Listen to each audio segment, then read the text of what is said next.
Eu acho que interessante e chama muita atenção e marca o visitante, né? E emociona o visitante, é assim um desejo de modernidade, uma vontade da sociedade, da população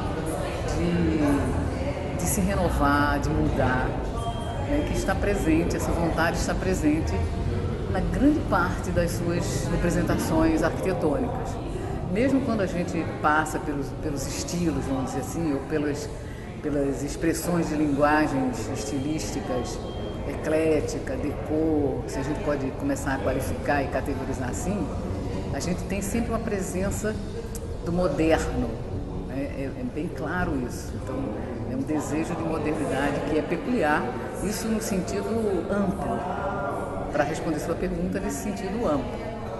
Claro que a gente pode começar a focar os materiais utilizados, os princípios da arquitetura moderna que estão claros em alguns exemplares, da arquitetura da década de 1970, aquela arquitetura brasileira, concreto, cerâmica, o uso do branco para destacar planos e volumes nas arquiteturas a partir da década de 1970.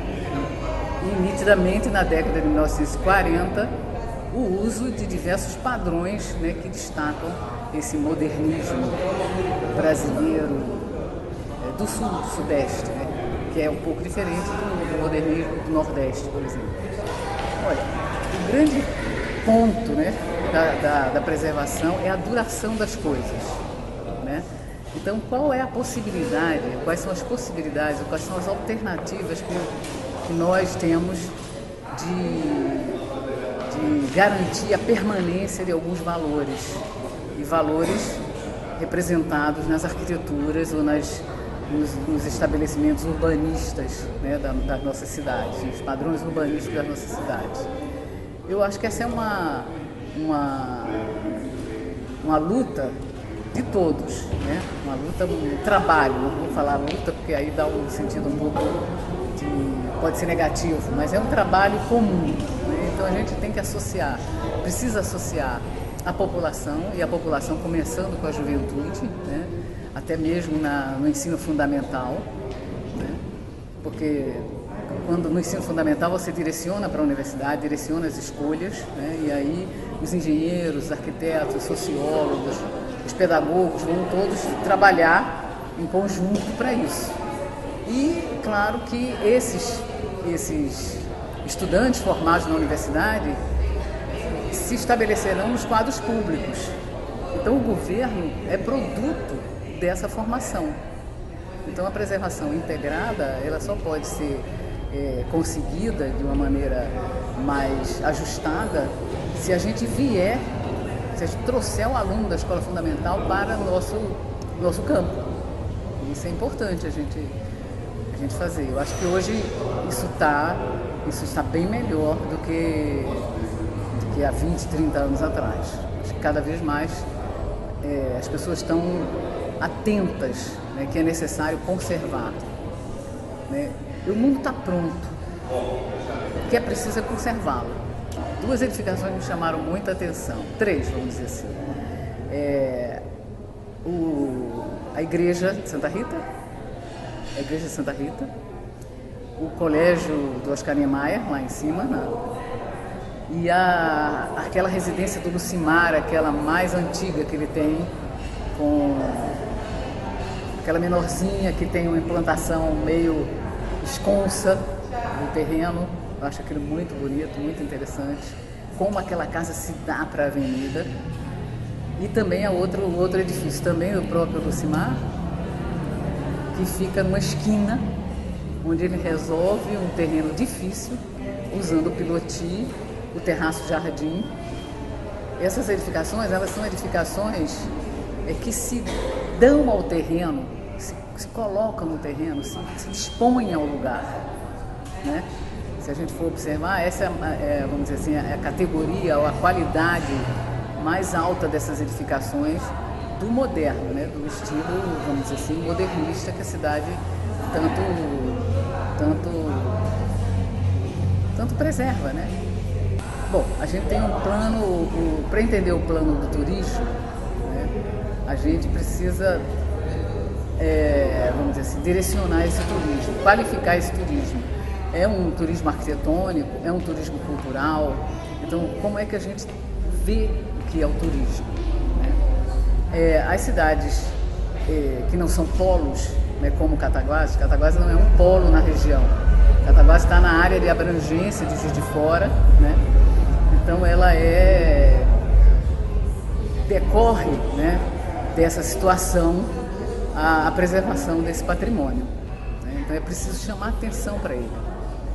É preciso trazer os estudantes de arquitetura, né? É preciso que os professores de arquitetura, que os nossos arquitetos, né, maiores, tanto que a gente tem hoje aqui nesse congresso a presença do arquiteto Marcelo Ferraz, que é hoje uma dos nossos, enfim, maiores, né, e melhores representantes da atuação do arquiteto, da ação do arquiteto face à preservação, né? O trabalho do Marcelo Ferraz é nitidamente voltado para esse ponto, né? Para esse nosso objetivo do Congresso. Então, o Congresso realizado aqui traz essas pessoas, né? Propicia o encontro dessas pessoas, propicia aos estudantes conhecerem essas pessoas, né? Teóricos, arquitetos de projeto, enfim, historiadores da arquitetura estão aqui reunidos no sentido de promover conhecer e reconhecer esse patrimônio. Essa é a importância. E isso, certamente, o poder público vai estar atento, né, a esse movimento. Cataguases me surpreendeu, né?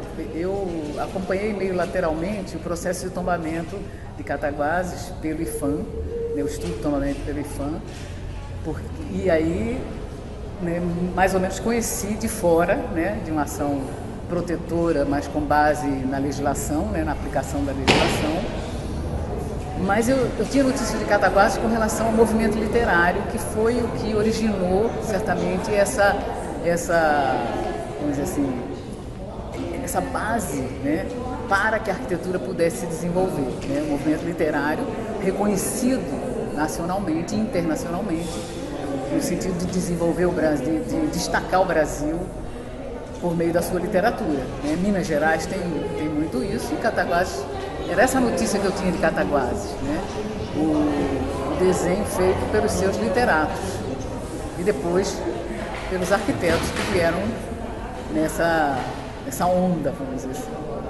Então me surpreendeu muito positivamente, né? A vontade da população, o interesse dos estudantes, dos professores que estão aqui, realmente foi muito bom, está sendo muito bom. O IPHAN, quando ele tomba individualmente, né, ele mantém um sentido de proteção da pureza daquele momento, da integridade do bem, do imóvel naquele momento, que seja mantida essa integridade. Então, ao longo do processo, certamente, algumas necessidades internas das famílias podem mudar, né? Dado que as pessoas, ao longo de 50, 60 anos ou 100 anos, né, os grupos sociais, eles mudam, né? Você precisa colocar uma lavanderia, você precisa ter um computador. Então, como fazer para adequar o espaço a essas necessidades, vamos dizer assim, temporalmente definidas? Então, quando você tem um imóvel, você tem a relação desse imóvel com o lugar. Então, isso deve ser mantido. O que é isso? São as características dos elementos de arquitetura, dos elementos de composição, né? Volumetrias, esquadrias, materiais, e principalmente a garantia do entorno desse imóvel. Porque a arquitetura, ela não fala sozinha. A arquitetura fala com o lugar, né? Então, as relações de diferença e de articulação com o lugar têm que ser também garantidas.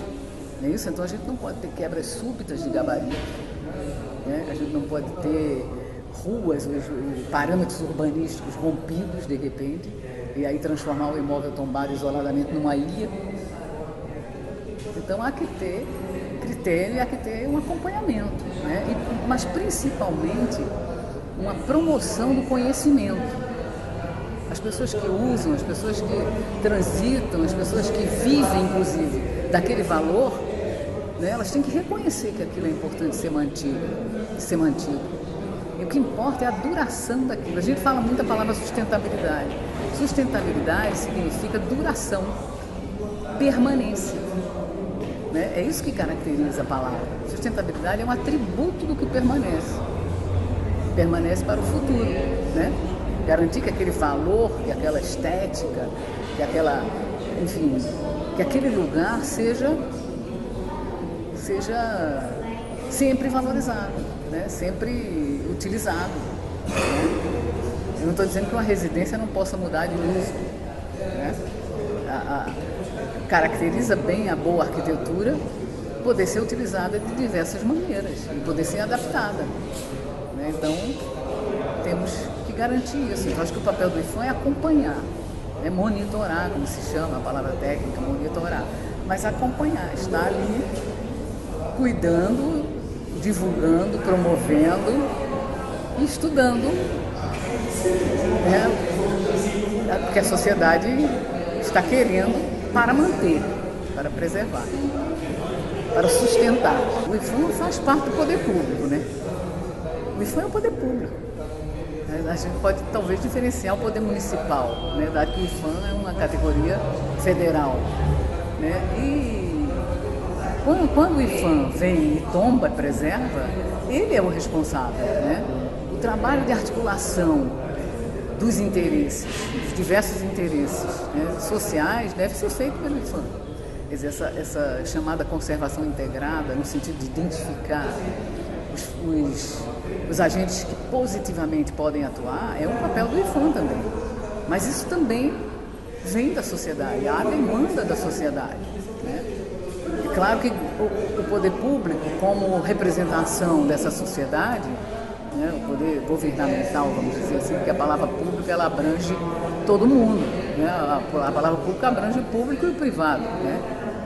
Vamos falar de governamental, né? Então, o poder governamental, ele está ali representando isso, então ele tem que garantir que essa regulamentação seja cada vez mais aperfeiçoada, cada vez mais aprimorada no sentido da permanência, no sentido da duração desses valores. Afinal de contas, esses valores são valores universais e atemporais. É isso? Por isso que nós estamos aqui hoje, né? Para garantir que a temporalidade desse espaço seja mantida atemporalmente. É isso? Vamos tirar o tempo. Nós não podemos dizer assim, Cataguases parou no tempo. Não, Cataguases quer garantir que o tempo, né, que esse tempo seja valorizado, né, que ele seja usado, que ele seja... Mas isso é, quando eu falo Cataguases, eu estou falando tanto o poder governamental quanto a sociedade, os grupos, né? E aí a juventude, né, os jovens é que estarão com a lei, né, na mão.